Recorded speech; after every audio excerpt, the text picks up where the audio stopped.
Olá, eu sou Ivan e vou comentar a prova do INSPER de hoje, o terceiro bloco de discussão, na sequência do professor Batata e do professor Pedro.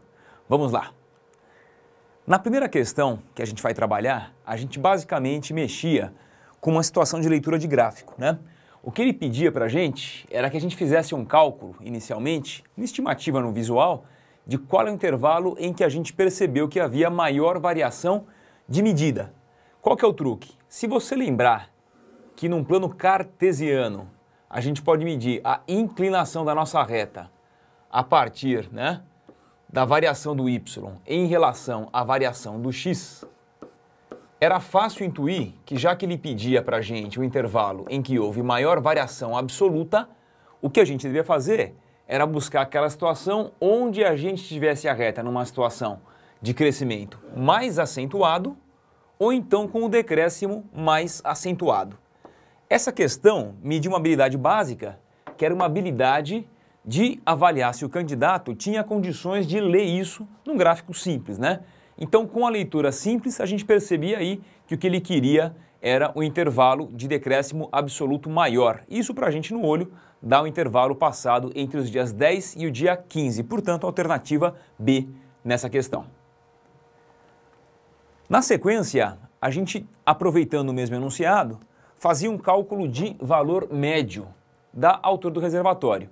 Basicamente o gráfico tinha vários recortes com vários intervalos, mas a nossa ideia era fazer uma estimativa desse volume, dessa capacidade, dessa altura que ele batia a partir da área e dividir o valor dessa área pelo nosso intervalo em dias, que era 30, Essa continha para a gente dava 300 centímetros, portanto, a alternativa D no final desse processo. Essa primeira questão que a gente trabalhou então era uma questão básica em que a nossa meta era fazer uma leitura de gráfico simples. A gente vai prosseguir agora numa questão que trabalha com o próximo enunciadinho, Essa é uma questão de geometria, ela trabalha com geometria plana em princípio, mas ela logo avança para uma discussão ligada com leitura de gráfico. É típico de prova de INSPER, Uma leitura de gráfico com maximização e minimização que você depois vai usar em microeconomia. Então me acompanhe aqui. A gente percebia que havia restrições, a serem observadas. Eu acho que essa aqui de todas era aquela mais direta, já que ela estabelece uma relação de área. E nessa relação de área, base vezes altura sobre 2, avaliando aqui, base e altura, que são os catetos, essa área tinha que sempre bater 50. Essa relação é legal porque, algebricamente, ela vai estabelecer a conexão entre o S e o T para a gente automaticamente, sem ter que trabalhar com restrição de outra ordem, Por exemplo, o preço do material, que vai entrar logo adiante, Bom, dados adicionais. Além da questão da área, que é estabelecida, a gente tem uma noção de custo envolvida tanto num cálculo quanto no segundo cálculo aqui. Esses valores vão ser multiplicados por essas medidas de referência, o T e o S, e vão fazer parte da resolução da questão na sequência. Se a gente, por exemplo, fizesse o cálculozinho aqui, como ele solicita para a gente, do custo envolvido, a própria questão tratou de limpar essa continha para a gente e gerou para a gente essa funçãozinha. Bom, essa função é uma função que não dá para a gente minimizar só com o nosso ensino fundamental, tem que usar cálculo, Então, para facilitar, a prova do INSPER deu um gráfico como referência.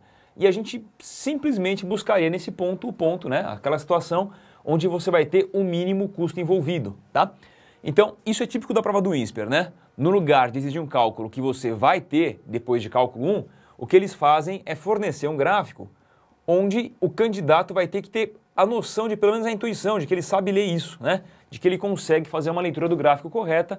No caso, a gente buscava um valor mais próximo aqui no gráfico, era 8, e jogando o valor do T igual a 8 nessa questão, já que ele pediu o valor do S, a gente mandava esse cara naquela restrição de área, Base vezes a altura da piscina, essa área era igual a 50, Trocando para a gente o valor T por 8, como o T minimizador era obrigado a ser 8, a gente conseguia, por álgebra, encontrar o valor do S associado a ele, para a gente no final, isso dava 12,5, Resposta alternativa E. Então, é uma questão que mistura a leitura de gráfico correta com uma intimidade com o trato com funções, Bom, nossa próxima questão é uma continuação desse primeiro enunciado. O que a gente tem basicamente aqui é o seguinte, ele pede um cálculo de medida, né? Já que ele fixava um ponto, que é esse ponto E aqui, ó, com essas medidas, 3 e 7 aqui, a gente tinha que fazer uma estimativa do valor correto a partir de uma semelhança, tá? A gente montou a semelhança aqui na continha, né? É uma semelhança de triângulo para triângulo, acho que nada muito complicado, e usou como equação acessória o fato de que o produto, né, entre as variáveis, entre as incógnitas do caso, era conhecido, já que a área da piscina é fixa, tá? Isso fornecia dois valores em princípio fiáveis, os dois positivos, os dois corretos. A única ressalva é que ele exigia que o valor T não fosse igual ao S. E se você pegar o 10 aqui, ó, você percebe que o 10 vai forçar o T e o S, os dois, a serem iguais a 10. É isso que ele não queria. Então, esse valor a gente eliminava e trabalhava com a segunda hipótese, né? Que gerava para a gente diretamente a alternativa correta, alternativa E. Perfeitamente. Bom, na questão seguinte, dá uma olhadinha aí. A gente voltou agora para o enunciado novo. O que ele passou para a gente é uma situação onde existe um campo de futebol e tinha um contextozinho aí de um cara que quer investir no software para calcular, para estimar essas medidas, usando uma conversão que a gente chama de coordenadas polares, né? O truque é o seguinte, como é que eu faço um sistema cartesiano, né? Tá vendo aqui, ó, a gente pode fazer a leitura aqui do bom e velho Descartes e Y nesse plano. Como é que eu faço para descrever esse ponto em termos de abscissa ordenada? Você se lembra? Em termos de abscissa ordenada, a gente escreve qualquer ponto, esse ponto B, por exemplo, a partir do x, que é a abscissa dele, e o y, que é a ordenada dele. O que a gente tinha que fazer agora era uma conversãozinha, usando um princípio de descrição ângulo-distância, né? Então, olha só, ele definia esse cara como sendo um ângulo, né? A gente vai chamar de alfa, usando a mesma notação que ele. E essa distânciazinha aqui, que é o módulo, ele chamou de R, tudo bem?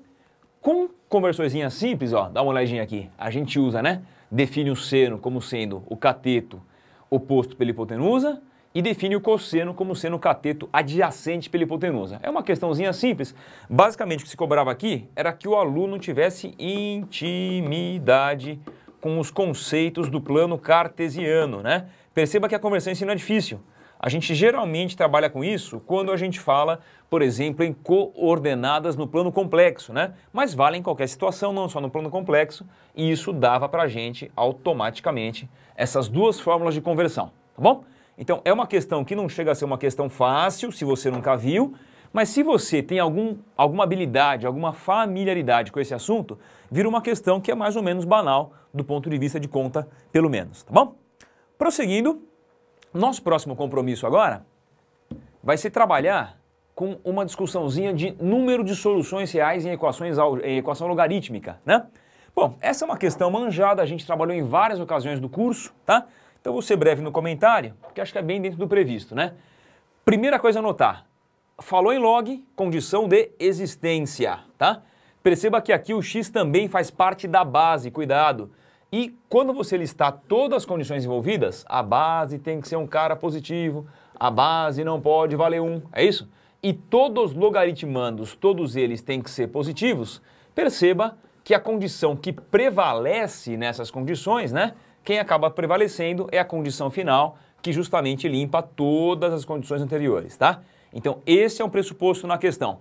Assim que você percebeu que eu tinha log e log, aí soma de logs, log do produto, a gente aplica a definição do logaritmo e cai diretamente numa equação do segundo grau, tá?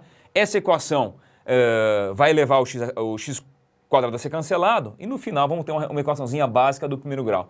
A solução x é igual a 6 é uma solução que é validada dentro da condição de existência, então para a gente restou apenas uma soluçãozinha, né? Portanto, letra B como resposta. Bom, acho que uma questãozinha dentro do previsto, né? Já que a gente tinha uma situação aí bastante comum durante a revisão, durante o nosso curso regular, tá?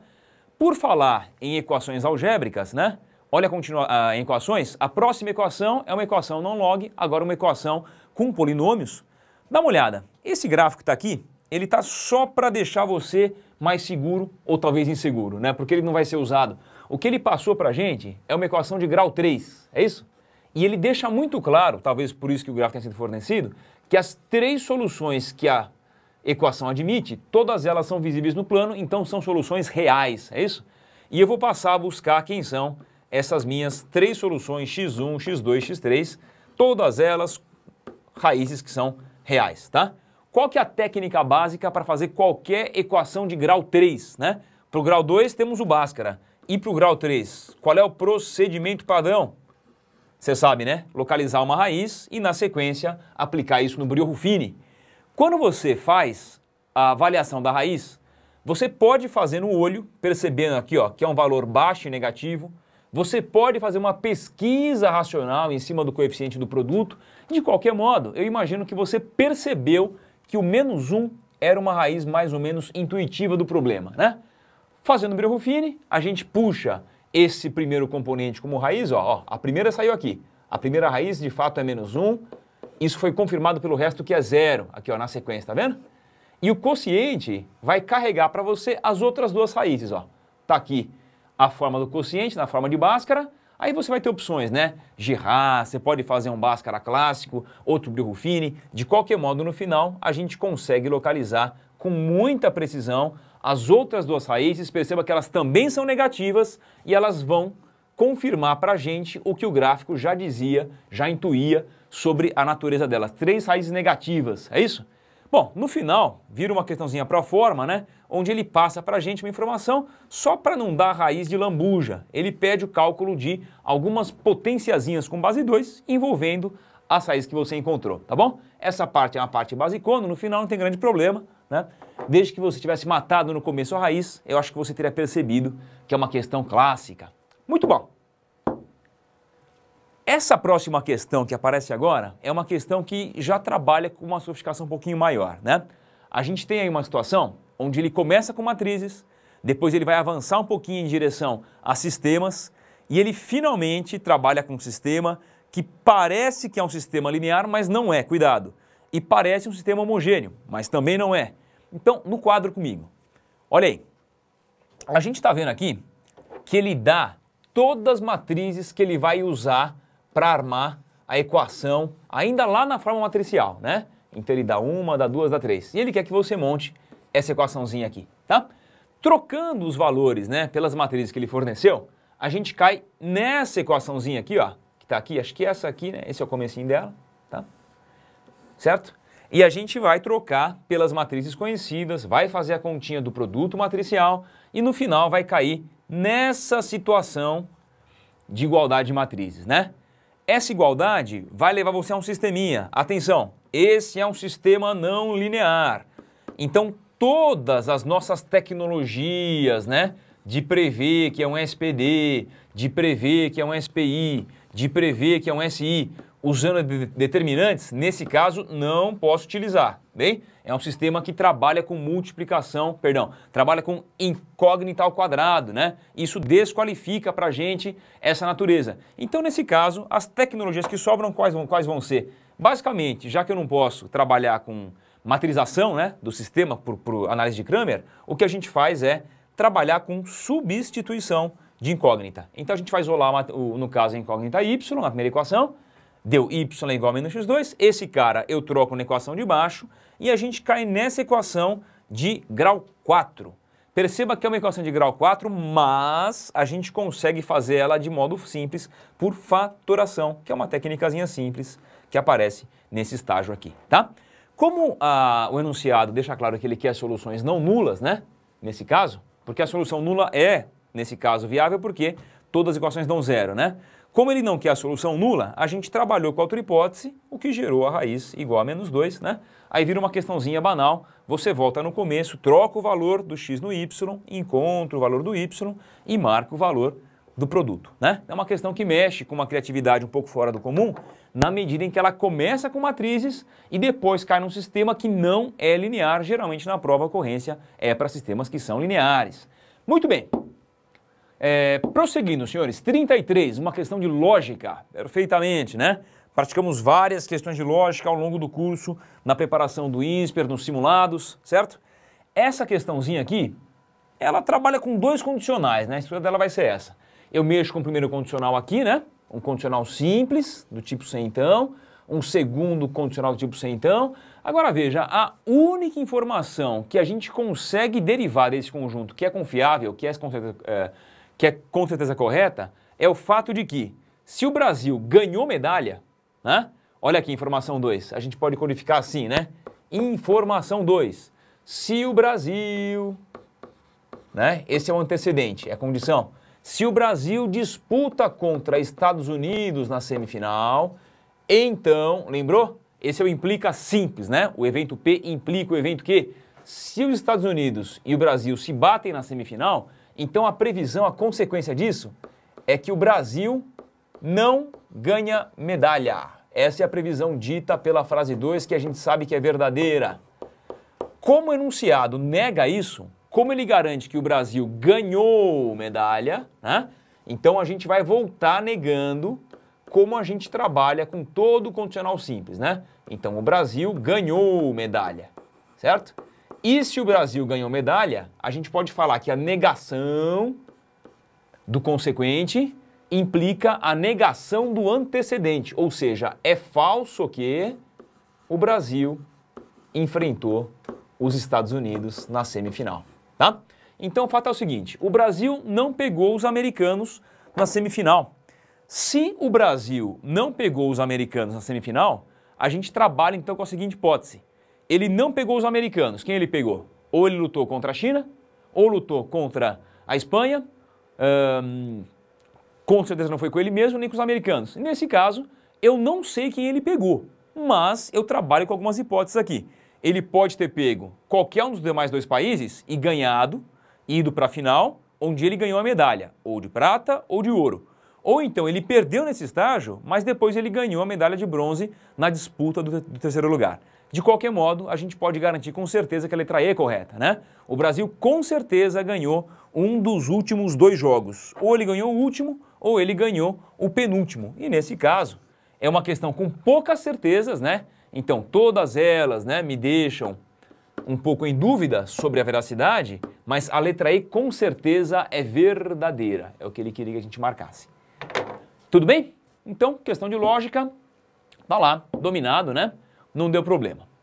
Pessoal, essa questão aqui é uma questão que é considerada de nível difícil, porque ela trabalha com uma leitura que não é comum, né? Apesar de ser um assunto comum previsto no INSPER, que é trabalhar com logaritmos, né? O que a gente basicamente vai ter que fazer aqui é lembrar de um conceito que permite estimar o tamanho, o comprimento do número a partir do número de casas, né, dele. Qual que era a teoria por trás disso, né? Vou fazer uma revisãozinha básica aqui. Vocês se lembram que, historicamente, quando a gente incorpora o logaritmo decimal nos cálculos, né, lá do século XVII, para facilitar as contas de álgebra, a ideia é a seguinte, né? Por que escolheram a base 10, já que a base, qualquer base, em princípio, positiva, diferente de 1, era uma base viável, né? Qual que era a explicação da época? Olha, quando a gente pega um número na base 10, é muito fácil estimar o valor do primeiro componente dele, né? O nome não vem ao caso, mas esse componente era chamado característica, né? Mesmo que você não soubesse o nome, a gente podia lembrar de um macetezinho básico, uma regra de bolso, que dizia pra gente o seguinte: quando a gente tira o log decimal de uma quantidade, essa característica ela tem muito a ver com o comprimento do número. Tem uma regrinha prática que diz que eu vou ter a característica como sendo o número de casas do logaritmando menos 1, né? Então, alguns exemplos, só para a gente ficar à vontade, para essa teoria ter alguma ilustração e não parecer que veio de algo cabalístico, né? Olha o exemplinho básico aqui, ó. Vamos pegar, por exemplo, log de 73, vai, como estimativa. O log de 73, eu não sei qual que é o valor exato, mas se está na base 10, eu posso garantir para você que começa com 1, alguma coisa. Por quê? Está entre o log de 100, que é 2, e o log de 10, que é 1. Conclusão, esse cara realmente pode ser cantado a partir do comprimento do logaritmando, né? Esse valor, então, chamado característica, ele vai ser igual ao número de casas do logaritmando menos 1. Tudo bem? Convencidos? Muito bom. Com base nessa ideia, a gente vai então agora tentar encontrar o valor do menor natural que está associado, né, nessa quantidadezinha aqui, que está associado a um número que tem pelo menos 30 casas, tá bom? Bom, então vamos casar o enunciado com a teoria que a gente discutiu aqui agora, né? Gente, vamos zerar aqui as continhas, ó, e vamos agora para a continha que interessa, né? Dá uma olhadinha. Eu sei que o log decimal dessa minha quantidade de alvo que está aqui, eu vou escrever assim, ó, 2 elevado a n2. Eu sei que esse log está na base 10, não tá? Então eu sei que o primeiro valor que vem antes da vírgula, que é a tal da característica, ela tem que ser igual ao número de casas que o número tem, menos 1, é isso? E nesse caso, perceba, o número tinha 30 casas. Um cara que tem 30 casas, ele com certeza vai ter que começar com log decimal de número 29 ponto alguma coisa, né? Essa parte não interessa pra gente, o que me interessa é o valor só da característica, já que ela que está associada com o número de casas. Bom, daqui pra frente, a gente vai ter que gerar então uma estimativa para isso. Ó, vamos usar algumas propriedades logarítmicas de operação. Ó o vermelhinho aqui, ó, tá vendo? Esse N2 é expoente do logaritmando. Vamos tomar para fora, tá lá, N2 está multiplicando. Vezes o log decimal do 2, que sobrou na continha, e isso aqui continua dando 29 ponto algumas coisinhas aqui, alguns quebradinhos, é isso? Lembra que ele quer o menor valor natural, né? Então vou supor que esse cara é inteiro. No finzinho, dá uma olhadinha aqui, ó. Quem vai ser o N2 para mim? O N2 vai dar 29 e uns quebradinhos, é isso? Dividido por o log de 2, que eu vou passar dividindo e já vou trocar pelo valor que ele passou, que é 0,30, né? Essa continha que ela é meio pentelinha de fazer, mas acho que a questão vale pela interpretação. Quando você fizer a continha, tu vai perceber que esse valor que apareceu na fração, ele é um cara muito próximo de 100, ele é um pouco menos na verdade, né? Ele é um pouco menor que 100, certo? Então vou escrever assim, ó, N2 vale 100, percebendo que ele vale um pouco menos na verdade, né? Um pouquinho menor que isso, um pouco menos. Ele seria 100 exato se eu tivesse 30 sobre 0,30, mas como a gente tem 29 e pouco, né? Ele vai dar um pouco menor que 100. Conclusão, quem que é o primeiro N que serve, né? O menor N natural que ainda serve, o primeiro cara vai ser o 10, né? Já que a gente vai trabalhar com essa estimativa aí, eu quero o primeiro valor que serve. Tudo bem? Bom, essa questão é uma questão de nível sofisticado, é uma questão com nível difícil, né? Então, se você ficou inseguro, não ficou à vontade, não conseguiu interpretar, isso aqui é uma discussão menor. A gente tem que garantir as notas naquelas questões que são no estilo do INSPER, de nível mediano e nível fácil, né? Essa é uma questão que entrava no rol de questões difíceis. Se você fez, parabéns, mas é uma questão que não deve te preocupar, tá bom? Em termos de estatística de prova. Muito bom. Nosso compromisso final é trabalhar com uma questão que pediu uma comparação de áreas, né? Qual que é o processo mais imediato para você encontrar a área de um triângulo qualquer, conhecendo dois lados dele e um ângulo formado entre eles? Então aqui é L, né? Aqui é L, estamos refazendo a figura, e aqui é o ângulo entre eles. Você lembra? Quando você tem o ângulo e os dois lados, a área do triângulo, olha aí, ó, meio obsceno. Lembra disso? Meio de AB, seno do ângulo formado. É isso aí? E o que nós faremos é repetir esse cálculo duas vezes. Uma para o cara da esquerda, uma para o cara da direita e perceber a informação que ele dá em relação da área ser o triplo da outra, tá? Bom, se você acompanhar o azulzinho aqui, ó, olha a área do cara da esquerda, o tal do T1. Como é que eu escrevo isso? Meio de lado vezes lado, os dois lados são L, ele é isósceles, lado vezes lado, e o seno do ângulo formado. Perceba que o ângulo formado lá é θ, certo? Essa é a área do cara da esquerda. O cara da direita vai ter uma fórmula similar, ó, mesma estrutura, meio de obsceno. Meio de lado vezes lado, também é isósceles, mesma medida, só que agora o ângulo lá mudou para 2θ. Vamos trocar então, seno de 2θ lá dentro, tá? E o que ele fala pra gente? Que a área é o triplo, então a área da esquerda é igual a 3 vezes a área da direita. Montou a equaçãozinha, simplificou todos esses componentes que aparecem aqui, vai simplificar, vai cancelar, e no final, seno θ é igual a 3 vezes, esse é um cara que a gente vai abrir usando fórmula de trigo, é o seno do arco duplo, né? Esse cara vale quanto? 2 seno θ cosseno θ. Beleza? Vamos cortar o seno. O seno não pode valer zero, né? Nesse caso, que é geometria plana. Então, no final, vai sobrar para a gente só o cosseninho. Cosseninho θ é igual a, passa dividindo 1/6. É isso aí, maravilha. E a gente vai para o nosso final feliz na alternativa A. Essa era uma questão mais manjadinha, mais dentro do padrão, tá bom? Bom, eu espero que você tenha coroado seus esforços com muito êxito, né? Com base no que vimos durante todo o semestre de investimento aí, tá? Eu comentei a parte final da prova, vocês sabem que no nosso site, mesmo link, tem as 2 primeiras partes da prova, né? Com os demais professores, tá bem? Fique à vontade para consultar. Pessoal, boas férias, foi como sempre um prazer trabalhar com você, tá bom? Até logo!